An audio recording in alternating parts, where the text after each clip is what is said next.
मग त्याचे परिणाम तर घडतातच, परंतु ज्यावेळेस सातत्यपूर्वक एखादी कृती असते त्यावेळेस आपल्याला त्याचे खूप चांगले उत्तर पण भेटतात. आणि जे मी माझ्या जीवनामध्ये मला भेटले की मी खूप पुस्तकं वाचली आणि त्या पुस्तकांचा परिणाम हा झाला की कुठेतरी पुण्यासारख्या शहरामध्ये माझं नाव गेलं आणि तिथून माझ्यासाठी इरा पब्लिकेशननी 1 लाखाच्या पुरस्कारासाठी निवड केली उत्कृष्ट वाचक म्हणून कंप्लीट महाराष्ट्रातून.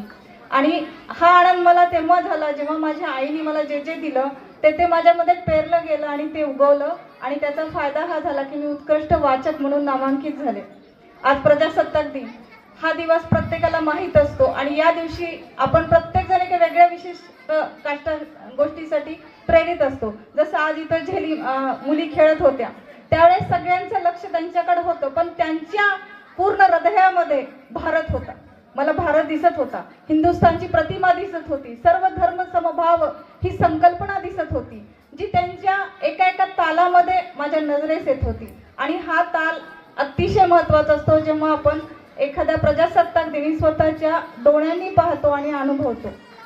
मला सगळ्यांना खूप साऱ्या गोष्टी सांगायच्या असतात, परंतु आज इथे खूप कमी वेळ आहे. मी विद्यार्थ्यांना एक छोटीशी गोष्ट सांगते जी प्रजासत्ताक दिनाची नाही आहे पण एका छोट्याशा विद्यार्थ्याची आहे.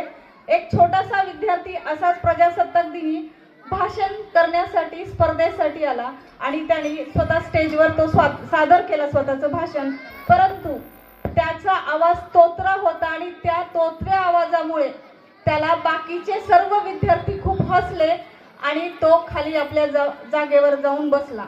ज्यावेळेस तो त्याच्या जागेवर जाऊन बसला तेव्हा त्याच्या शेजारचे पाजारचे त्याचे सर्व मित्रमैत्रीण त्याला खूप आणखीन हसू लागले आणि कुचेष्टेने त्याच्याकडे बघू लागले, त्याला बोलू लागले. त्याचा इतका वाईट परिणाम झाला की त्याच्या दोन्ही डोळ्यांमधून गंगा जमुना वाहायला लागल्या. बघा, लक्षात घ्या, त्याचा हा अपमान सर्वस्वी अपमान होता. प्रजासत्ताक दिनी त्याचा अपमान झालेला होता. त्याच्याच शाळेमध्ये त्याच्याच मित्रांनी त्याच्याच मैत्रिणींनी सगळ्यांनी त्याचा अपमान केला होता.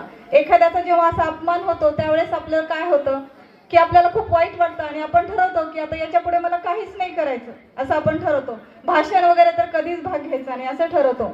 परंतु त्या विद्यार्थ्यांनी काय केलं, त्यांनी ठरवलं की ज्या विद्यार्थ्यांनी मला सगळ्यांनी हसले, जे माझी कुचेष्टा केले, त्या सगळ्यांच्या समोर मी स्वतःला साबित करेन आणि मी त्या सगळ्यांना टाळ्या वाजवायला लावेन.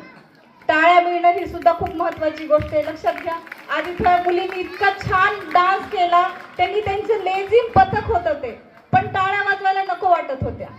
तुमचं एवढं सगळं मनाचा थोडासा उदारपणा करा की एखाद्या मुलींनी जेव्हा एखादा कार्यक्रम करतात